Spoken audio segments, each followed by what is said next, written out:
Hello बच्चों, welcome back to the rapid revision session of biology fighter 1.0 streaming on the YouTube channel of MGCI।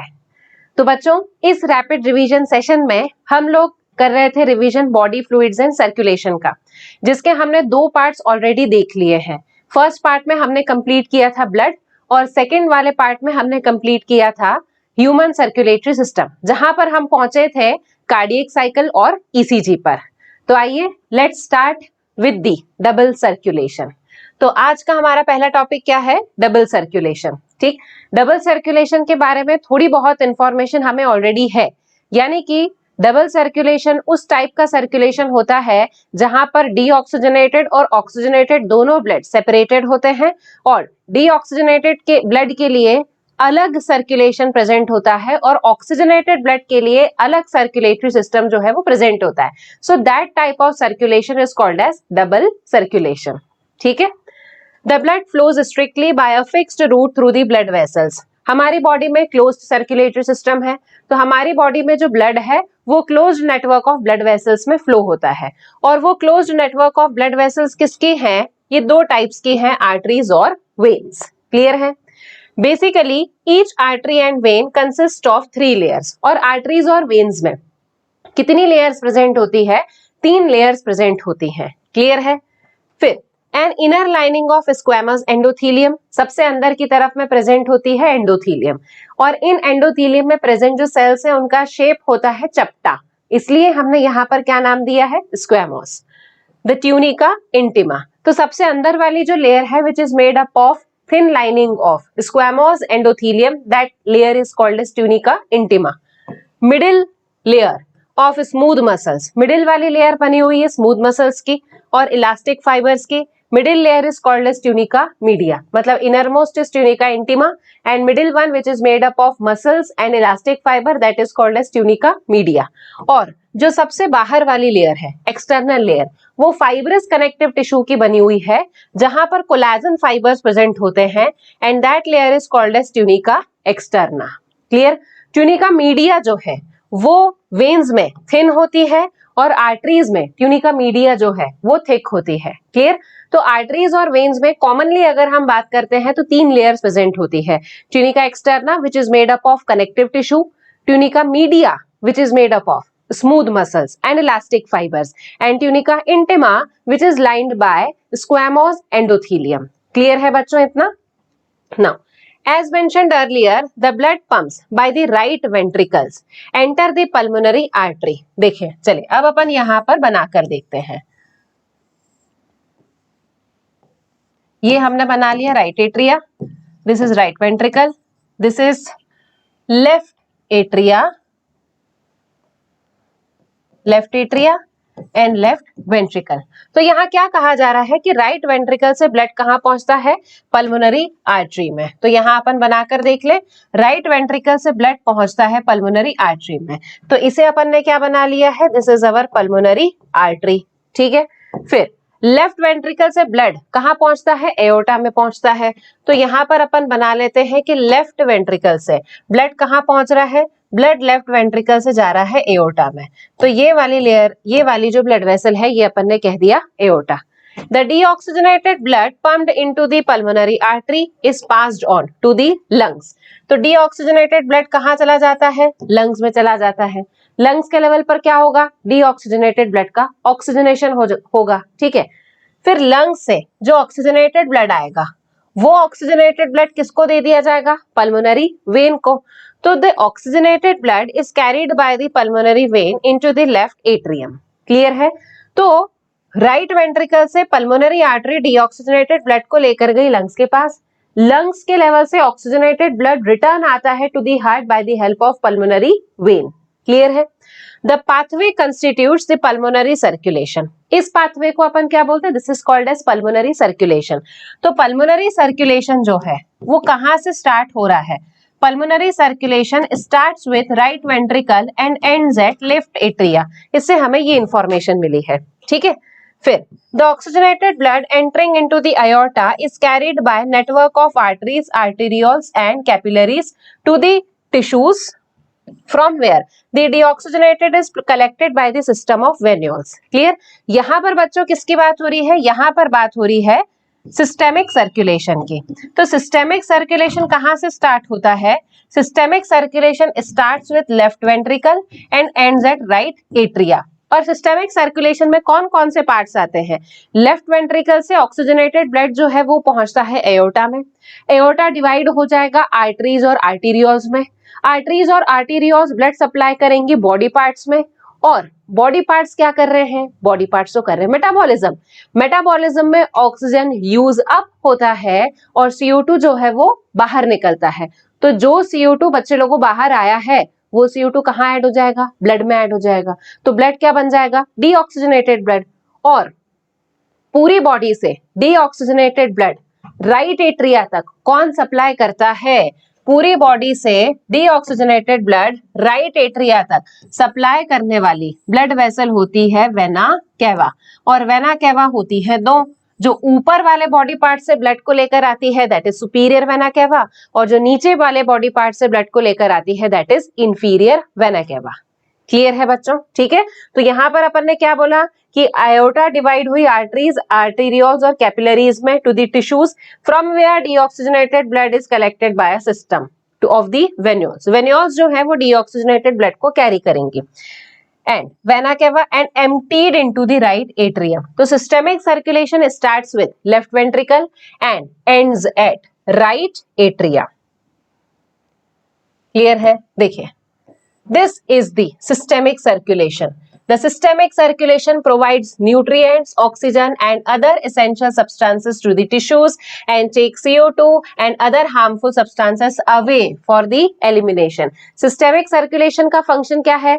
Arteries, arterioles और capillaries जो हैं वो tissues को nutrients supply करेंगी, oxygen supply करेंगी, essential substances supply करेंगी और उन सेल्स से और टिश्यूज से CO2 को और हार्मफुल सब्सटेंसेस को ले लेंगे और फिर ये CO2 और harmful substances will be carried by veins and venules and poured into the right atria. Right atria जो है वो अगेन उसको राइट वेंट्रिकल में पहुंचाएगा, फिर राइट वेंट्रिकल से वो ब्लड अगेन चला जाएगा कहां पर? ऑक्सीजनेशन के लिए। क्लियर है? ठीक।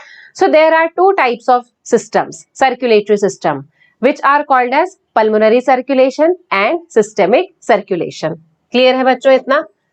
A unique vascular connection exists between the digestive tract and liver called as hepatic portal system. इसके बारे में थोड़ा बहुत अपन ने फ्रॉग में भी पढ़ा था, याद आया आप लोगों को? फ्रॉग में दो टाइप के पोर्टल सिस्टम थे, हेपेटिक पोर्टल सिस्टम और रीनल पोर्टल सिस्टम।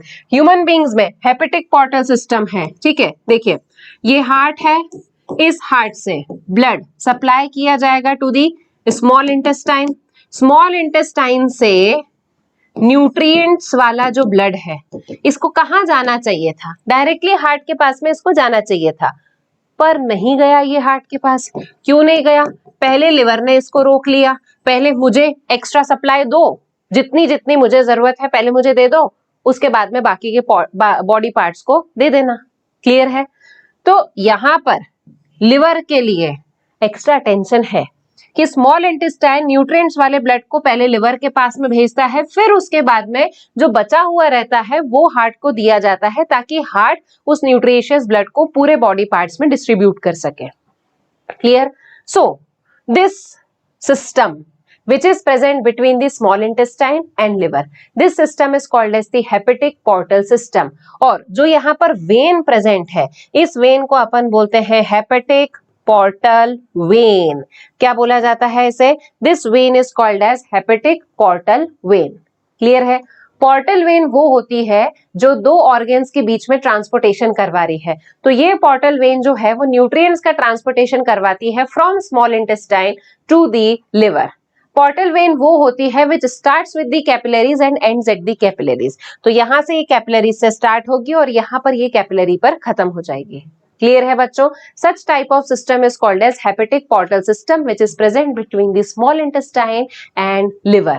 हमारी बॉडी में दो टाइप के पोर्टल सिस्टम है, एक हेपेटिक पोर्टल सिस्टम जो हमने देख लिया, एक हमारे ब्रेन में नर्वस सिस्टम में हम पढ़ेंगे। कौन सा वाला? हाइपोफाइशियल पोर्टल सिस्टम अपन पढ़ेंगे, ठीक है। और फ्रॉग में कौन सा था? फ्रॉग में हेपेटिक था और रीनल पोर्टल सिस्टम था। क्लियर है? ठीक ना। The hepatic portal vein carries the blood from the intestine to the liver before it is delivered to the systemic circulation. देखिए, hepatic portal vein small intestine से पहले blood को कहाँ लेकर जा रही है? लिवर के पास में. पहले लिवर को दिया जाएगा before it is distributed into the systemic circulation. अब एक और स्पेशल टाइप का सर्कुलेटरी सिस्टम अपनी बॉडी में प्रेजेंट होता है कॉल्ड एज कोरोनरी सिस्टम. बच्चे लोगों, क्वेश्चन है ये, कौन सा वाला system? Coronary system of blood vessel is present in our body exclusively for the circulation of blood to and from the cardiac musculature. अरे भाई, आप लोगों के अगर हर ऑर्गन को ब्लड की जरूरत है तो हार्ट के साथ में ऐसे नाइंसाफी क्यों? हार्ट की मसल्स को भी तो जरूरत है ना. तुम्हारी बॉडी में बाइसेप्स को ब्लड चाहिए, ट्राइसेप्स को चाहिए, पैरों की मसल्स को ब्लड चाहिए, सभी मसल्स जो हैं उन सबको ब्लड चाहिए. तो heart is also made up of the cardiac muscles no. तो हार्ट की मसल्स को भी तो ब्लड देना रहेगा, है कि नहीं? तो वो circulatory system which supplies blood to the muscles of heart and which takes blood from the muscles of heart, that specific system is called as the coronary circulation. क्या कहा जाता है उसे? coronary circulation. क्लियर? तो heart की muscles को blood देने के लिए और हार्ट की मसल से ब्लड को दोबारा से लेने के लिए एक special type of circulatory system present होता है called as the coronary circulation. Clear है बच्चों? ये याद रखेंगे अपन. अब ये स्ट्रक्चर किसका दिया हुआ है? This is the structure of the circulatory system. Double circulation का स्ट्रक्चर है. देखिए अपन, पल्मोनरी किसको कहा है अपन ने और सिस्टेमिक किसको कहा है? देखिए, राइट वेंट्रिकल से पल्मोनरी आर्टरी ब्लड लेकर गई है to the level of lungs. यहाँ ऑक्सीजनेशन हो गया. ऑक्सीजनेशन होने के बाद में अब यहाँ पर से ये ऑक्सीजनेटेड ब्लड को लेकर आया बाय द पल्मोनरी वेन, पोर कर दिया उसको लेफ्ट एट्रिया, लेफ्ट एट्रिया से लेफ्ट वेंट्रिकल, लेफ्ट वेंट्रिकल से ले जाया गया उसको कहां पर? आयोटा में. आयोटा डिस्ट्रीब्यूट हो गई, ऑर्गन्स को ऑक्सीजन दे दिया गया, ऑर्गन से डीऑक्सीजनेटेड ब्लड को ले लिया गया. तो जो ऑर्गन से डीऑक्सीजनेटेड ब्लड को यहाँ पर लेकर जाने वाली ब्लड वेसल है, this is called as systemic vein. Clear है? और ये सिस्टेमिक वेन जो है वो इस ब्लड को दे देगी to the right atria. Right atria से ब्लड वापस चला जाएगा राइट वेंट्रिकल में. क्लियर है? ठीक. तो right ventricle, lungs, pulmonary vein और left atria, this involve pulmonary circulation. Left ventricle, aorta, body part, systemic vein and right atria. This involves systemic circulation. तो बड़ा सर्कुलेशन कौन सा है? बड़ा सर्कुलेशन सिस्टेमिक सर्कुलेशन है. क्लियर है बच्चों? न्यूट्रिएंट सप्लाई करने में कौन सा सर्कुलेशन काम में आता है? सिस्टेमिक सर्कुलेशन काम में आता है. क्लियर है इतना? ठीक. और ये दो डायग्राम्स किसके हैं? आर्टरीज और वेन्स के. देखिए यहाँ पर ये आउटर मोस्ट लेयर जो है this is called as tunica externa. Middle वाली जो लेयर है this is tunica media and inner most layer जो है this is called as tunica intima. और ये जो बीच में है this is called as the lumen. Clear? अब वेन्स की यहाँ पर देखिए, दिस इज ट्यूनिका एक्सटर्ना, ये हो जाएगी ट्यूनिका मीडिया और ये हो जाएगी ट्यूनिका इंटिमा. क्लियर? अब देखिए, tunica media of arteries is thick as compare to the tunica media of the veins. Veins की ट्यूनिका मीडिया जो है वो थिन है और आर्टरी की ट्यूनिका मीडिया जो है वो थिक है. ट्यूनिका मीडिया थिक है मतलब यहाँ पर मसल्स ज्यादा है, आर्टरीज में मसल्स ज्यादा है, वेन्स में मसल्स कम है. तो यहाँ पर ट्यूनिका मीडिया जो है वो मोटी है इसलिए इसकी ल्यूमेन नैरो है. यहाँ पर ट्यूनिका मीडिया जो है वो पतली है इसलिए इसकी ल्यूमेन जो है वो कैसी है? ब्रॉड है. तो ब्लड का प्रेशर ज्यादा किस में आएगा? आर्टरीज में. जहां ल्यूमेन नैरो वहां पर ब्लड प्रेशर ज्यादा, जहां ल्यूमेन वाइडर है वहां पर ब्लड प्रेशर कम है. तो हम ब्लड प्रेशर किस में नापते हैं? हम आर्टरीज में ब्लड प्रेशर नापते हैं, वेन्स में हम ब्लड प्रेशर नहीं नापते. क्लियर है बच्चों इतना? ठीक है. So this is the structure of two blood vessels. और ये स्ट्रक्चर किसका है? ये स्ट्रक्चर है कैपिलरीज का. कैपिलरीज क्या होती हैं? स्मॉल स्मॉल ब्लड वेसल्स जो होती हैं that are called as capillaries which helps in the diffusion. Clear है इतना बच्चों? This is double circulation. अब आते हैं हम यहाँ पर रेगुलेशन ऑफ कार्डियक एक्टिविटीज. जैसे हमने रेस्पिरेशन का रेगुलेशन पढ़ा था, ठीक है. रेस्पिरेशन एक वाइटल एक्टिविटी है, उसका रेगुलेशन होता है. डाइजेशन एक वाइटल एक्टिविटी है, उसका रेगुलेशन होता है. ठीक है. फिर ऐसे अपनी बॉडी में बहुत सारी वाइटल एक्टिविटीज होती हैं जिनका हमें रेगुलेशन करना जरूरी होता है. डिस्टर्बेंसेस तो होते रहते हैं तो उन्हें अपने को रेगुलेट भी करना पड़ेगा. देखते हैं कार्डियक एक्टिविटी का रेगुलेशन कैसे होता है. कुछ बहुत इंपॉर्टेंट पॉइंट्स है बच्चों इसमें जो हमको लर्न करने हैं। सबसे पहला point very important, normal activity of heart are regulated intrinsically. Intrinsically मतलब कोई ऐसा इंटरनल फैक्टर है जो हार्ट की नॉर्मल एक्टिविटीज को मेंटेन करके रखता है, यानी कि ऑटो रेगुलेटेड है हार्ट की नॉर्मल एक्टिविटीज। और ये ऑटो रेगुलेशन कौन करवा रहा है? स्पेशल टाइप की muscles called as nodal tissue. Health the heart is called as myogenic. Clear है?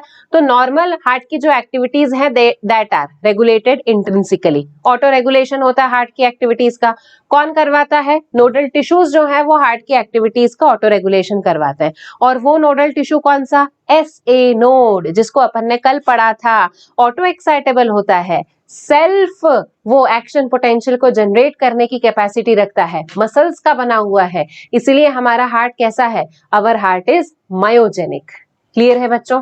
अब अगर मान लो कि नॉर्मल एक्टिविटीज है वो इंट्रिंसिकली अगर रेगुलेट हो रही है, कोई अगर नॉर्मल से अलग एक्टिविटी हो गई तो ठीक है, उसको कौन रेगुलेट करेगा वो देखते हैं।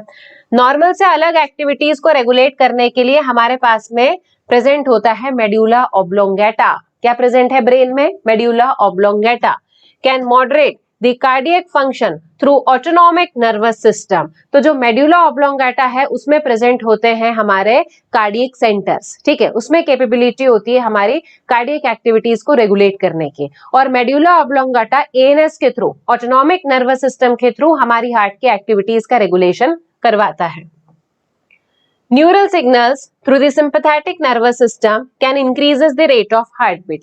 This is very important. ANS जो है autonomic nervous system, autonomic nervous system दो टाइप्स का होता है, सिंपैथेटिक और दूसरा वाला होता है पैरासिम्पैथेटिक। सिंपैथेटिक जो है this works at the time of emergency. Parasympathetic जो है this induces calmness in our body. तो सिंपैथेटिक नर्वस सिस्टम हमारी हार्ट रेट को बढ़ा देता है। हार्ट रेट अगर बढ़ेगी तो हार्ट बीट जो है वो भी बढ़ जाएगी। हार्ट बीट अगर बढ़ेगी तो ब्लड प्रेशर जो है ये भी हमारा इंक्रीज हो जाएगा। और ये जो सारी बड़ी बड़ी चीजें हैं इनको रिड्यूस करने का काम कौन करेगा? Reduction in heart rate by parasympathetic which results into reduction in heart beat which results into reduction in blood pressure. अगर यहाँ ये सारी चीजें बढ़ रही हैं, this will also result into increase in cardiac output and this will result into decrease in cardiac output. इतनी information हमको होनी चाहिए। क्लियर है कि सिंपैथेटिक जो है वो हमारी हार्ट रेट को बढ़ा रहा है। कैसे बढ़ा रहा है हार्ट रेट को? पर मिनट में कार्डियक साइकिल्स के नंबर को बढ़ा दिया, ठीक है। पर मिनट में अगर कार्डियक साइकिल्स का नंबर बढ़ा है मतलब पर मिनट में वेंट्रिकुलर कॉन्ट्रैक्शन को बढ़ाया है। पर मिनट में अगर वेंट्रिकुलर कॉन्ट्रैक्शन को बढ़ाया है मतलब पर मिनट में कार्डियक आउटपुट को भी बढ़ाया होगा। क्लियर है?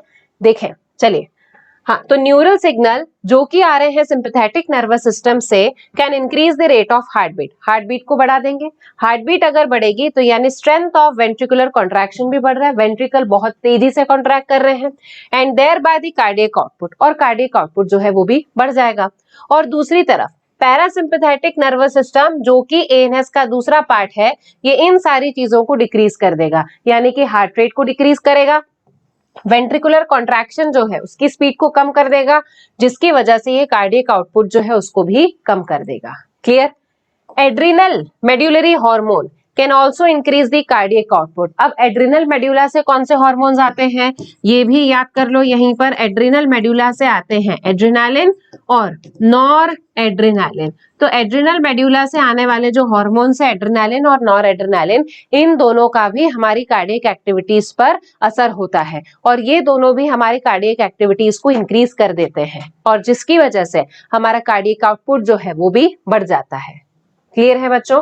तो हमारे हार्ट की नॉर्मल एक्टिविटी को कंट्रोल करता है SA नोड, और अगर नॉर्मल से कुछ अलग है तब कंट्रोल किया जाएगा मेड्यूला ऑब्लोंगेटा के थ्रू। और मेड्यूला ऑब्लोंगेटा किसकी हेल्प लेता है? ऑटोनॉमिक नर्वस सिस्टम की, जिसमें दो पार्ट्स आते हैं सिंपैथेटिक और parasympathetic. Sympathetic increases our heart activities and parasympathetic जो है वो अपनी हार्ट की एक्टिविटीज को कम कर देता है। क्लियर है? और इसके साथ में एड्रिनल मेड्यूला से सिक्रेट होने वाले हार्मोन्स एड्रेनालिन और नॉरएड्रेनालिन, ये दोनों भी हार्ट की एक्टिविटीज को रेगुलेट करने में हेल्प करते हैं। क्लियर है? ठीक। So this is the end of regulation of cardiac activities. अब चलते हैं अपन disorders of circulatory system. Circulatory system में बहुत इंपॉर्टेंट डिसऑर्डर्स हैं जिस पर हर बार क्वेश्चन पूछा जाता है, तो इसके डिसऑर्डर्स याद रखेंगे अपन, और बहुत ही सिंपल है, एक दूसरे से सारे डिसऑर्डर्स जो है वो कनेक्टेड है। सबसे पहले देखें अपन इसमें हाई ब्लड प्रेशर, ठीक है, और कॉल्ड एज हाइपरटेंशन। कब बढ़ता है ब्लड प्रेशर? सबसे पहले तो समझ लो ब्लड प्रेशर क्या होता है। ब्लड प्रेशर की अपन डेफिनेशन लिखते हैं, the pressure exerted by blood on the walls of artery। Artery के वॉल्स पर ब्लड के द्वारा लगाया जाने वाला प्रेशर, ठीक है, ये हमने बोल दिया, ये है हमारी आर्टरी की वॉल, इसमें फ्लो हो रहा है ये ब्लड। इस ब्लड के द्वारा आर्टरी की दीवारों पर जो प्रेशर एक्सर्ट होगा उस प्रेशर को क्या बोला जाता है? That pressure is called as the blood pressure. ये हमने समझ लिया, ठीक है। Hypertension is the term for the blood pressure that is higher than the normal. Normal blood pressure कितना होता है? 120 to 80। क्लियर है? कितना होता है? 120 to 80, जिसमें से 120 जो है ये सिस्टोलिक ब्लड प्रेशर होता है, मतलब कॉन्ट्रैक्शन के समय पर 120 होता है हमारा ब्लड प्रेशर, और डायस्टोलिक ब्लड प्रेशर यानी कि रिलैक्सेशन के समय पर हमारा ब्लड प्रेशर होता है 80। क्लियर है इतना? ठीक है, चलिए। तो in this measurement 120 mmHg millilitres of mercury pressure is systolic और पंपिंग प्रेशर, और 80 mmHg जो है वो डायस्टोलिक यानी कि रेस्टिंग होता है। जब हमारी कार्डियक साइकिल में सिस्टोलिक पीरियड चलेगा तब ब्लड प्रेशर 120, और जब डायस्टोलिक रहेगा तब ब्लड प्रेशर हो जाएगा हमारा 80। ठीक। If repeated checks of blood pressure, अगर ब्लड प्रेशर प्रोलॉन्ग्ड काफी लंबे समय से हमारे ब्लड प्रेशर का मेजरमेंट 140 to 90 आ रहा है, मतलब सिस्टोलिक 140 आ रहा है 120 की जगह पर, और डायस्टोलिक 90 आ रहा है, तो इसका मतलब ये है कि हम हाइपरटेंशन के शिकार हैं। We are suffering from high blood pressure and that high blood pressure is called as hypertension। और हाई ब्लड प्रेशर की वजह से हार्ट डिसीज तो होती ही होती है, उसके साथ साथ में वाइटल ऑर्गन्स भी डैमेज हो जाते हैं, जैसे हमारा ब्रेन और किडनी। तो हाई ब्लड प्रेशर छोटी मोटी डिसीज नहीं होती है, अगर ये लंबे समय से है तो that is called as hypertension, और हाइपरटेंशन की वजह से हमारे वाइटल ऑर्गन्स को डेफिनेटली डैमेज हो सकता है। क्लियर है बच्चों? ठीक, चलिए। Next disease is CAD, coronary artery disease. तो कोरोनरी आर्टरी डिसीज क्या होती है? देखें, कोरोनरी आर्टरी डिसीज, ये हमने बनाया यहाँ पर हार्ट, ठीक है, ये हमने बना ली फॉर एग्जाम्पल हार्ट की वॉल बना ली है ये हमने, which is made up of the cardiac muscles. ठीक है, अब मैं आप लोगों को बता रही हूं कि इस हार्ट की वॉल को ब्लड सप्लाई करने के लिए ये एक आर्टरी जो है वो मैंने ली है। तो ये आर्टरी इस तरीके से पूरे हार्ट की दीवारों को ब्लड सप्लाई कर रही है यहाँ पर, ठीक है, नीचे की तरफ में डिस्ट्रीब्यूट हो गई, इस तरीके से ये पूरी डिस्ट्रीब्यूट हो गई है। ठीक है, अब मान लीजिए अगर इस आर्टरी में जो हार्ट की वॉल्स को ब्लड सप्लाई कर रही है, इस जगह यहाँ आ गया है कोई ब्लॉकेज, बड़ा सा ब्लॉकेज आया है, तेल घी का बहुत सारा खा लिया, फाइब्रस टिश्यू जमा हो गए हैं, तो ये यहाँ पर आ गया है एक ब्लॉकेज। अगर ये ब्लॉकेज यहाँ पर आ जाएगा तो जो आर्टरीज की वॉल को ब्लड मिलना चाहिए था, ये ब्लड यहाँ से आया, यहाँ आया, यहाँ आया, यहाँ आया, इधर सब जगह ब्लड जा रहा है, बस यहाँ नहीं जा रहा है। जहां पर ब्लॉकेज आ गया वहां ब्लड की सप्लाई नहीं मिल पा रही है। ठीक है, तो कोरोनरी आर्टरी डिसीज, जिसे हम कैड भी कहते हैं, ये क्या होता है? Is often referred to as atherosclerosis. CAD is also called as atherosclerosis. It affects the vessel that supply the blood to the heart muscle. ये उस ब्लड वेसल को अफेक्ट कर रही है जो हार्ट की मसल्स को, हार्ट की दीवारों को ब्लड सप्लाई दे रही है। ठीक है, और उस वेसल में क्या हो रहा है? It is caused by deposition of calcium, fat, cholesterol and fiber। 2 C हैं और 2 F हैं, याद रखना है ऐसे अपने को, एक कैल्शियम है, कोलेस्ट्रॉल है, फाइबर है और दूसरा फैट है।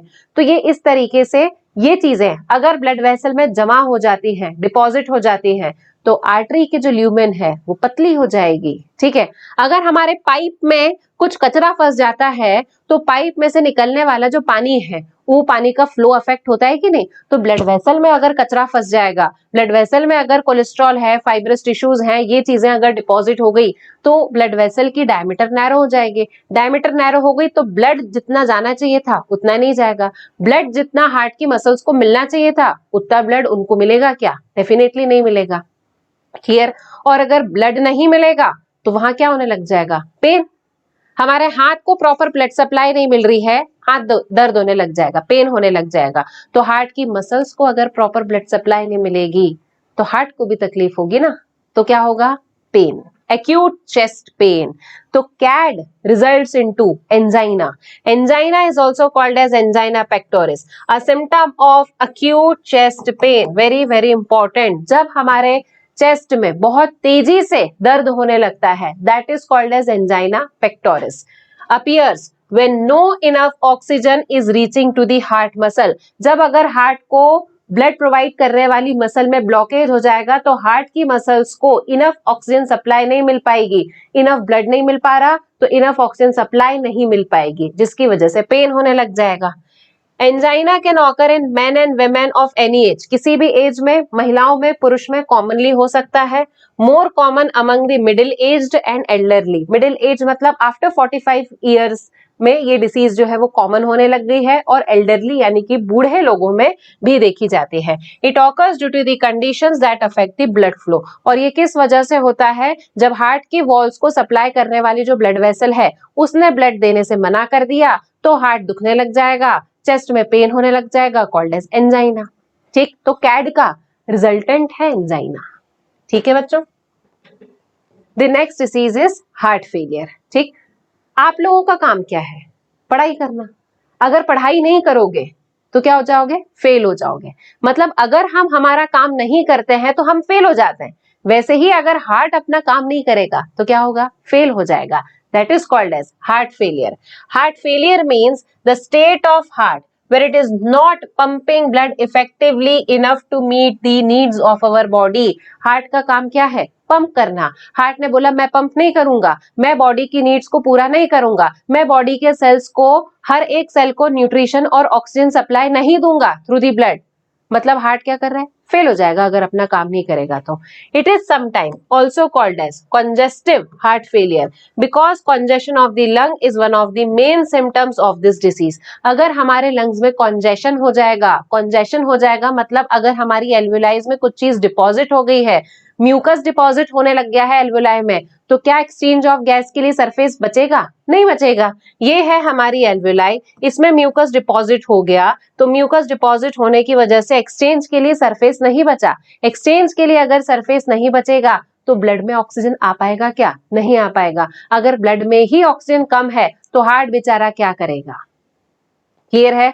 तो one of the main reason of heart failure is congestion in the lungs. पर one of the main reason हमने बोला है, हार्ट फेलियर जो है वो सिर्फ इसी रीजन से नहीं होता है। हार्ट फेलियर तब भी होगा जब अगर हार्ट की दीवारों को प्रॉपरली ब्लड सप्लाई नहीं मिल पा रही है, प्रॉपर ऑक्सीजन सप्लाई नहीं मिल पा रही है, तो हार्ट की मसल्स कॉन्ट्रैक्शन कैसे करेंगी, हार्ट की मसल्स में सिस्टोल कैसे होगा, और हार्ट जो है वो इफेक्टिवली ब्लड को पंप आउट कैसे करेगा। तो one reason is congestive lungs या is congestion in the lungs. Clear है? और बाकी के जो रीजंस है, अगर लंग्स में कंजेशन हो गया तो बॉडी में हर एक सेल को ऑक्सीजन नहीं, हर एक सेल को ऑक्सीजन नहीं मतलब हार्ट की मसल्स को भी ऑक्सीजन नहीं मिलेगी। क्लियर? तो such disease is called as heart failure. Heart failure is not as same as cardiac arrest. Heart failure और कार्डियक अरेस्ट दोनों सेम नहीं है। तो फिर कार्डियक अरेस्ट क्या है? कार्डियक यानी कि हार्ट, अरेस्ट मतलब रुक जाना। जब हमारा हार्ट पंप करते करते, बीट करते करते सडनली रुक गया है। सडनली क्यों रुका? पता नहीं, कुछ तो लोचा हुआ होगा बॉडी में, पर हमारा हार्ट जो है वो बीट करते करते सडनली अगर रुक गया, that is called as cardiac arrest. Arrest करना मतलब पकड़ लेना। तो अरेस्ट हो गया है अगर हमारा heart, that is called as cardiac arrest. ठीक है? और हार्ट फेलियर जो है वो हार्ट अटैक से भी अलग है। हार्ट अटैक क्या होता है? When the heart muscle is suddenly damaged due to inadequate blood supply. अगर हार्ट की मसल्स को प्रॉपरली ब्लड सप्लाई नहीं मिल पा रही है, इनफ ऑक्सीजन अगर नहीं मिल पा रही है, तो हमारे हार्ट की मसल्स को डैमेज होने लग जाएगा। That is called as heart attack. तो हार्ट फेलियर अलग होता है, कार्डियक अरेस्ट अलग होता है और हार्ट अटैक अलग होता है। इसमें से एग्जामिनर का फेवरेट क्वेश्चन होता है मैच द कॉलम। वो तीनों डिसीज को अपने अपने सिम्टम्स के साथ में, कैरेक्टर्स के साथ में मैच करने के लिए आपको क्वेश्चन दे दिया जाता है। क्लियर है बच्चों? So this is the end of our chapter body fluids and circulations. चलिए बच्चों, let's start with the summary of this chapter. Vertebrates circulate blood, a fluid connective tissue in their body. Vertebrates अपनी body में blood यानी कि एक fluid connective tissue को flow करते हैं या सर्कुलेट करते हैं। And blood is also called as the special connective tissue, जिसका फंक्शन क्या है? ये सेल्स को, टिश्यूज को न्यूट्रिएंट सप्लाई करता है और उनसे वेस्ट मटेरियल को ले लेता है। दूसरा एक और बॉडी फ्लूइड होता है हमारी बॉडी में, that is called as the lymph, जिसे टिश्यू फ्लूइड कहा जाता है। This is also used for the transportation of certain substances. तो लिम्फ जो है वो एक प्रकार का टिश्यू फ्लूइड है, इंटरस्टिशियल फ्लूइड है, which is present between blood vessels and the cells, जो ब्लड में से न्यूट्रिएंट्स को निकाल कर लिम्फ के थ्रू कहाँ भिजवाता है? इनटू दी सेल्स भिजवाता है। तो लिम्फ जो है वो मिडिल मैन की तरह एक्ट करता है between the blood vessel and the cells. अब ब्लड का कॉम्पोजिशन क्या है? Blood comprises of fluid matrix, plasma and formed elements. ये तीनों चीजें होती है, ये हमने देख लिया है already. RBCs, WBC which are also called as leukocytes and platelets which are also called as thrombocytes constitute of the formed elements। ये तीन चीजें formed elements में आती है जो 45% कंप्राइज करती है और 55% प्रेजेंट होता है उसमें plasma. Blood of humans are grouped into A, B, AB and O system based on the presence or absence of the two surface antigen A and B on the RBC. RBC के surface के ऊपर अगर A antigen present है, blood group बनेगा A. B अगर present है, blood group बनेगा B.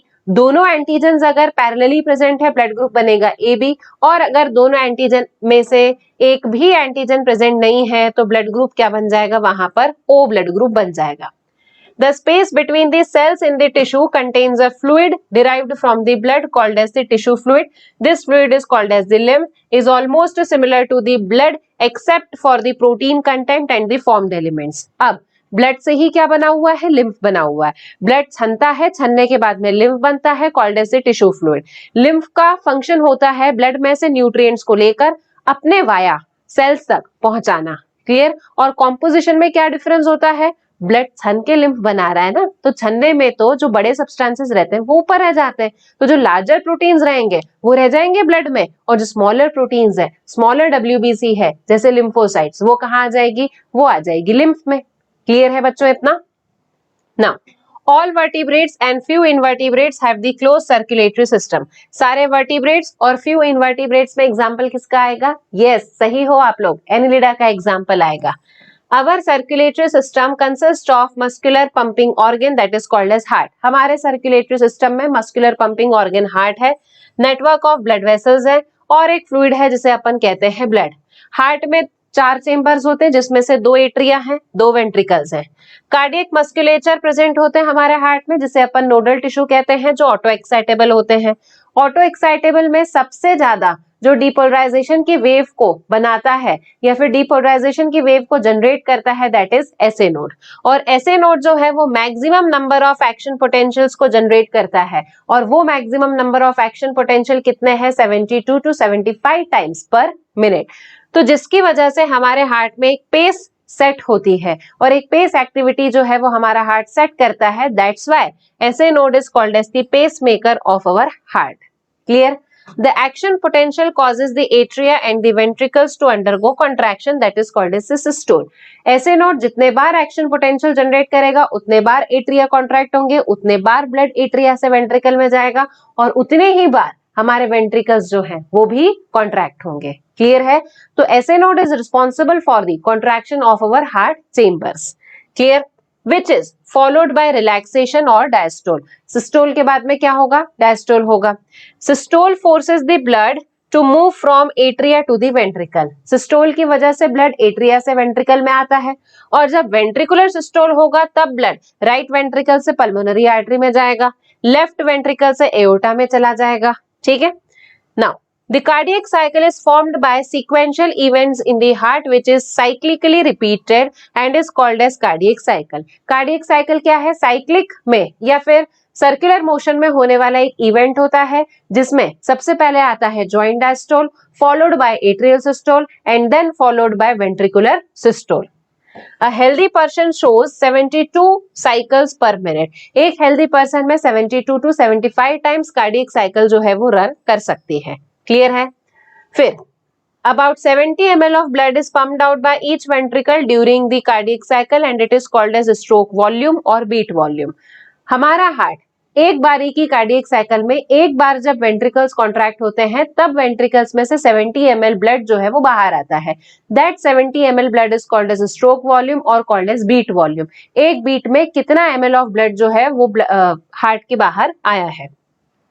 Volume of blood pumped out by each ventricle per minute. Heart के द्वारा एक मिनट में कितना ब्लड पंप आउट किया जाता है that is called as cardiac output and it is equal to the product of stroke volume and heart rate. तो cardiac output equals to होता है stroke volume multiplied by heart rate per minute. Clear है? ठीक है। अब heart की अगर electrical activity को अगर हम रिकॉर्ड करना है, देखना है, ऑब्जर्व करना है तो उसके लिए हमारे पास में एक मशीन होती है that is called as electrocardiograph और उसमें से जो रिकॉर्डिंग्स निकलती है जो उसका ग्राफिकल रिप्रेजेंटेशन होता है that is called as electrocardiogram जिसकी एक बहुत बड़ी क्लिनिकल इंपॉर्टेंस है जिसे हम कल डिटेल में देख चुके हैं। ठीक है। फिर we have complete double circulation. हमारी बॉडी में डबल सर्कुलेशन होता है। डबल सर्कुलेशन में दो सर्कुलेटरी पाथवेज होते हैं जिनका नाम है पल्मोनरी और सिस्टेमिक पाथवेज।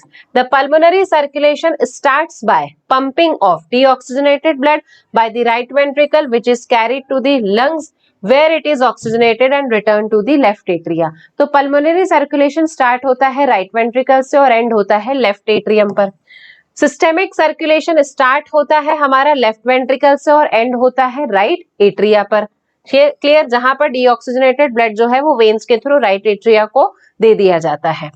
दो the heart is auto excitable, its function can be moderated by neural and hormonal mechanism. हमारा हार्ट ऑटो एक्साइटेबल है यानी कि हार्ट की जो एक्टिविटीज है नॉर्मल एक्टिविटी वो इंट्रिंसिकली कंट्रोल की जाती है बाय एसए नोड। इसके अलावा अगर कोई हमारी कार्डियक एक्टिविटी होती है तो वो नर्वस सिस्टम से रेगुलेट होती है that is by medulla oblongata. Medulla oblongata ANS की हेल्प से हार्ट की एक्टिविटीज को कंट्रोल करता है। और हार्मोनल मैकेनिज्म में कौन से हार्मोन्स आएंगे? हार्मोनल मैकेनिज्म्स में आएंगे एड्रेनालिन और nor adrenaline which are secreted by adrenal medulla. So this is the end of our summary. चलिए बच्चों, let's solve some questions of body fluids and circulation. Start with the first question. Identify A, B and C in the given below blood clotting process. तो blood clotting के process में हमें ए, B और सी जो है उसे आइडेंटिफाई करना है। अब यहाँ पर डैमेज्ड प्लेटलेट्स हैं। डैमेज प्लेटलेट विल रिलीज, तो डैमेज प्लेटलेट्स जो है वो क्या रिलीज करती है? डैमेज प्लेटलेट रिलीज करती है थ्रोम्बोप्लास्टिन। ठीक, थ्रोम्बोप्लास्टिन की हेल्प से जो प्रोथ्रोम्बिन होता है that prothrombin is converted into thrombin और जब ये थ्रोम्बिन में कन्वर्ट हो जाता है तब फाइब्रिनोजन जो है ये कन्वर्ट हो जाता है किसमें? फाइब्रिन में। तो आंसर आ जाएगा हमारा इसमें C, thromboplastin, thrombin and fibrinogen. Clear है बच्चों इतना? चलिए question second, read the following statement from A to D. अब ए स्टेटमेंट हमें क्या बता रहा है? RBC are the most abundant of all the cells in the blood. जी बिल्कुल सही है ये वाला स्टेटमेंट। A healthy adult man has on an average 5 billions to 5.5 billions, billions नहीं millions, ये वाला स्टेटमेंट गलत हो गया। RBC are formed in liver in the adults. Adults में आरबीसी का फॉर्मेशन बोन मैरो में होता है। RBCs are devoid of nucleus in most of the mammals and are biconcave in shape. Yes, ये स्टेटमेंट बिल्कुल सही है। मोस्ट ऑफ द मैमल्स में आरबीसी में न्यूक्लियस एब्सेंट होता है और बाइकॉन्केव शेप की आरबीसी प्रेजेंट होती है। तो हमें करेक्ट स्टेटमेंट यहां पर बताना है, ओके सॉरी इनकरेक्ट स्टेटमेंट हमें यहां पर बताना है। तो इनकरेक्ट स्टेटमेंट हो जाएंगे हमारे 2। चलिए नेक्स्ट क्वेश्चन पर आ जाते हैं अब हम। Read the following A to D statements. First statement है plasma is straw coloured viscous fluid constituting 55% of the blood. Yes बिल्कुल सही है, प्लाज्मा 55% ब्लड का पोर्शन कैरी करता है। 90 to 92% of plasma is water and protein contribute 6 to 8% of it. बिल्कुल सही statement है। Globulins are needed for clotting और coagulation of the blood. Globulins जो है वो क्लॉटिंग और कोएगुलेशन में हेल्प नहीं करते हैं, डिफेंस में हेल्प करने वाले प्रोटीन होते हैं। Fibrinogens are primarily involved in defense mechanism of the body. Fibrinogens are not involved in the defense mechanism. Fibrinogens जो है वो क्लॉटिंग में हेल्प करने वाले प्रोटीन्स होते हैं। तो how many of the above statement are correct? तो 2 स्टेटमेंट करेक्ट है और 2 स्टेटमेंट जो है वो गलत है। चलिए नेक्स्ट क्वेश्चन पर आ गए हम। न्यूट्रोफिल्स। न्यूट्रोफिल्स जो हैं ये क्या करते हैं? फैगोसिटिक सेल होते हैं। जी बिल्कुल सही है।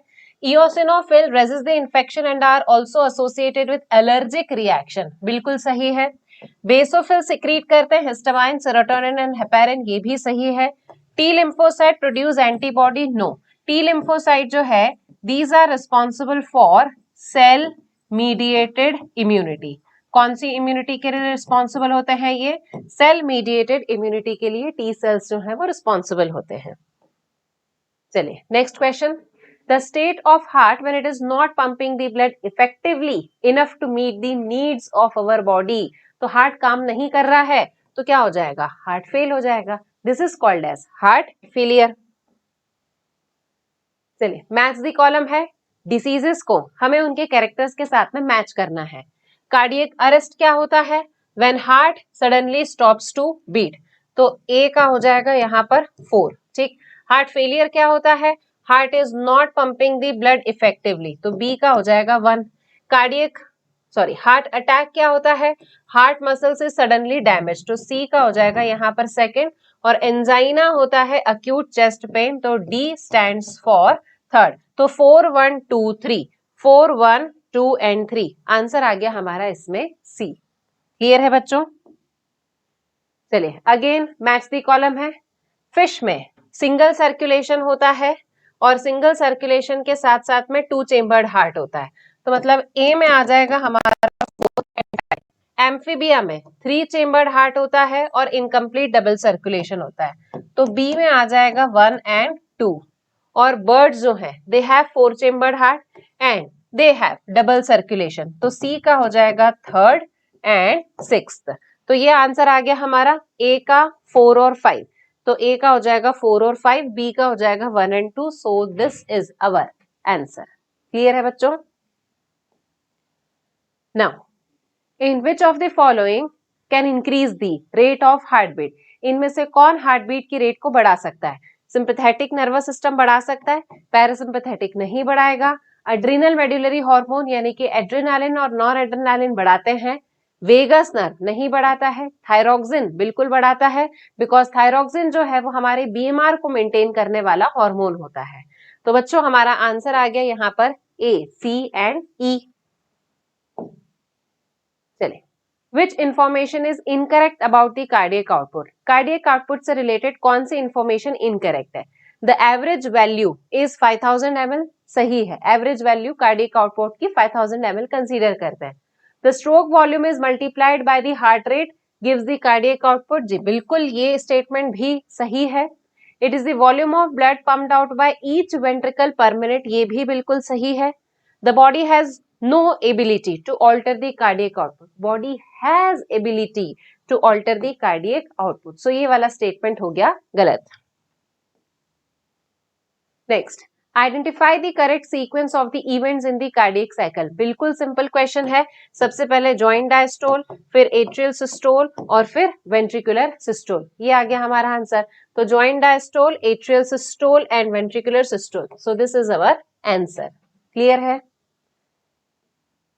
Next, during ventricular systole, ventricular systole के समय पर क्या होता है? सेमिलुनर वॉल क्लोज होते हैं? नहीं, वेंट्रिकुलर सिस्टोल के समय पर खुल जाते हैं। About 30% of blood is pumped into the aorta. No, ये तो एट्रियल सिस्टोल के समय पर होता है और स्टेटमेंट भी गलत है। Tricuspid and bicuspid valves are closed. Yes, this is सही, क्योंकि ट्राइकस्पिड और बाइकस्पिड वॉल्स अगर क्लोज होंगे तो ब्लड का बैकफ्लो जो है वो प्रिवेंट हो जाएगा। Ventricular pressure declines? नहीं, वेंट्रिकल के सिस्टोल के समय पर वेंट्रिकल का प्रेशर जो है वो बढ़ेगा। तो सही स्टेटमेंट क्या हो जाएगा हमारा? 3rd वाला। Next question, The cardiac impulse is initiated and conducted further up to ventricles. The sequence बताना है जो मैंने आपको कल बताया था। सबसे पहले डीपोलराइजेशन की वेव को जनरेट करेगा एसए नोड, एसए नोड से चला जाएगा एवी नोड, एवी नोड से जाएगा to the AV bundle, AV bundle से जाएगा bundle of His, bundle of His से चला जाएगा टू द परकिंजे फाइबर। तो यहां से आइडेंटिफाई करें SA node, AV bundle and Purkinje fibre. तो आंसर आ गया बच्चों हमारा third. Next, match the column. Lymphatic system, lymphatic system का काम क्या होता है? To drain back the tissue fluid to the circulatory system. This is the function of the lymphatic system. Pulmonary vein का काम होता है this carries the oxygenated blood. Thrombocytes का काम होता है कोएगुलेशन ऑफ द ब्लड। तो यहां पर आंसर आ गया हमारा A stands for 3, B stands for 1 and C stands for 4। तो 3, 1 एंड 4, 3, 1 एंड 4। ठीक है, तो ये वाला हमारा इसमें आंसर आ गया। अच्छा, लिम्फोसाइट्स का आ जाएगा यहाँ पर इम्यून रिस्पॉन्स, तो डी का हो जाएगा यहाँ पर 2। क्लियर है बच्चों? चलिए, Which among the following is correct during the each cardiac cycle? Her cardiac cycle के रिस्पेक्ट में क्या सही है? The volume of blood pumped out by right and left ventricle is the same. ठीक है, होल्ड पर रखते हैं इसको। The volume of blood pumped out by right and left ventricle is different. Different तो हो नहीं सकता, क्योंकि स्ट्रोक वॉल्यूम अगर सेम है तो कार्डियक साइकिल में जो कार्डियक आउटपुट है वो भी क्या रहेगा? सेम रहेगा। तो लेफ्ट और राइट वेंट्रिकल से जो पंप होने वाला ब्लड होता है वो सेम होता है। अगला स्टेटमेंट भी देख लें। The volume of blood received by each atrium is different, गलत है ये। And the volume of blood received by aorta and pulmonary artery is different, no, क्योंकि अगर ब्लड जो वेंट्रिकल से बाहर आ रहा है वो सेम है तो पल्मोनरी आर्टरी और अयोर्टा जो है वो same amount of blood carry करेंगी। Next, the last question, what is the main difference in the human and frog RBC? Human beings और फ्रॉग की आरबीसी में डिफरेंस क्या है? ह्यूमन बीइंग्स यानी कि मैमल्स, मैमल्स की आरबीसी होती है नॉन न्यूक्लिएटेड, ई न्यूक्लिएटेड, और frog which is an amphibian, amphibian की आरबीसी होती है न्यूक्लिएटेड। तो human being RBC are non nucleated, ये है हमारा सही ऑप्शन। क्लियर है बच्चों? सो आई होप आप लोगों को बॉडी फ्लूइड्स एंड सर्कुलेशन बहुत अच्छी तरीके से रिवाइज हो गया होगा। क्वेश्चंस भी हम लोगों ने सॉल्व कर लिए हैं। अब हम आगे बढ़ेंगे with the next chapter, excretory products and their elimination. Till then, good luck.